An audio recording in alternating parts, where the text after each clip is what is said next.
Alright, so it has been a minute since I've made a video like this.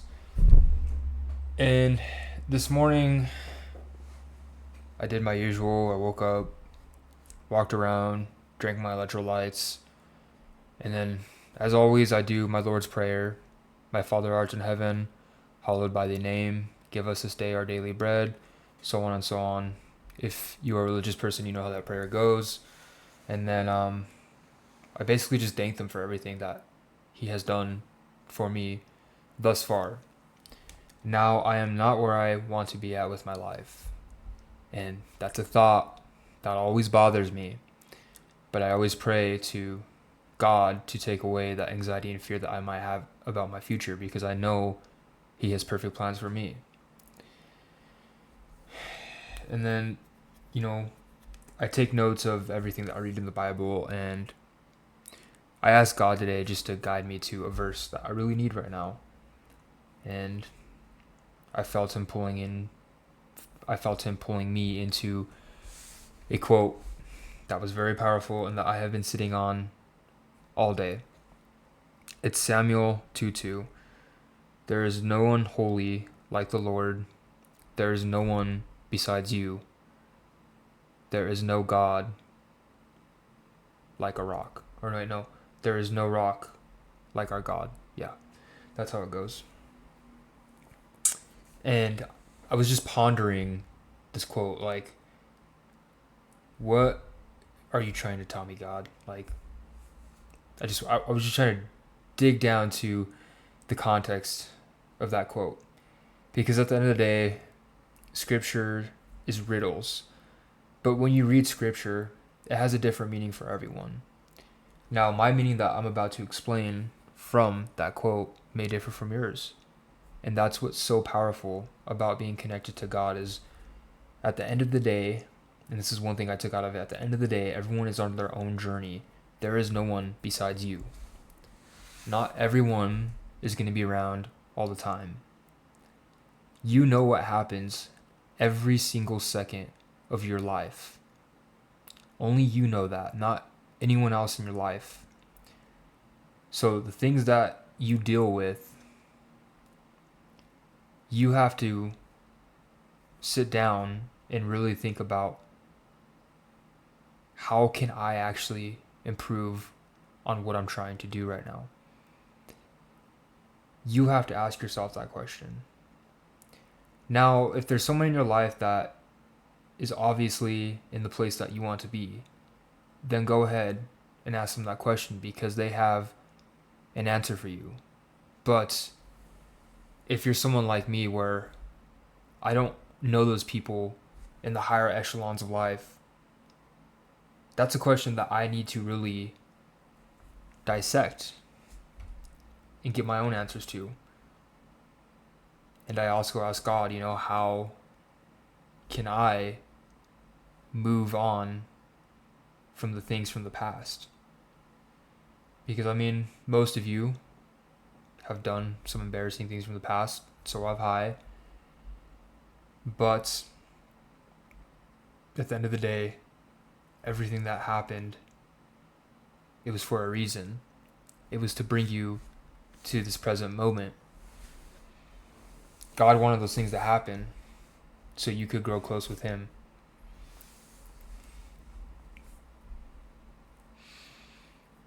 There is no rock like our God. Now, what I got out of that was stabilization. At some point, things need to stabilize. You can't continue to... you can continue to get stronger and wiser, but, everything has a limit. That's the way I think of it. And I'm not saying, like, a limit in a bad way. Our genetics, like our height has a limit. A human cannot grow 11 feet tall, you know what I mean? There's only a certain limit to how tall some people can grow because of genetics. What else could I similarize that to?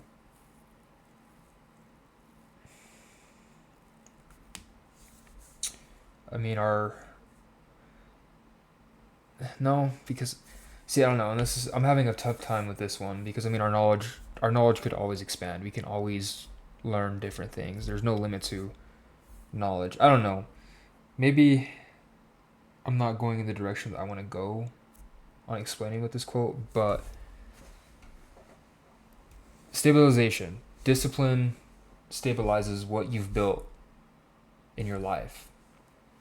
Now, if you're currently building something but you don't have discipline, you're going to lose it at some point if you don't have discipline. That's what discipline is. It stabilizes everything that you build because eventually you're going to run out of motivation and the adrenaline that you're feeling right now because trust me, I've felt it before too. You know, there's a certain song that just motivates the fuck out of you, or there's a certain quote that someone said that, you know, hits deep and you're like, you know what? I need to start taking action right now. But if you start doing all that without God and discipline, it's not going to be stabilized. It's either going to take control of your life and that's what you're going to start worshiping, or you're just going to lose it, aka you're going to go through failure and not know how to deal with failure because everyone needs to fail in life. That's the way life goes. Everyone needs to take that risk. Everyone needs to fail. Action creates knowledge. I always tell everyone this: action creates knowledge. If you do not take action, how do you expect to create knowledge?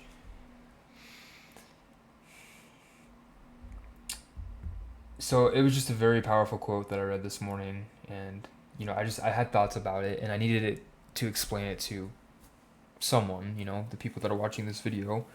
I mean, it may not make complete sense to people that are not religious that are watching this video, and God probably led you to this video for a reason. I'm planting a seed in you.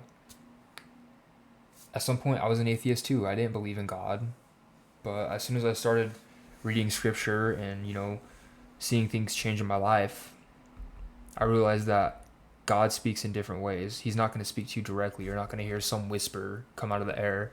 No, he speaks through other people. He speaks through your actions. He speaks through scripture. And every now and then, if you just listen to what's happening around you, he speaks through that. Psalm 46:10, be still and know that I am God. So that's what I wanted to talk about.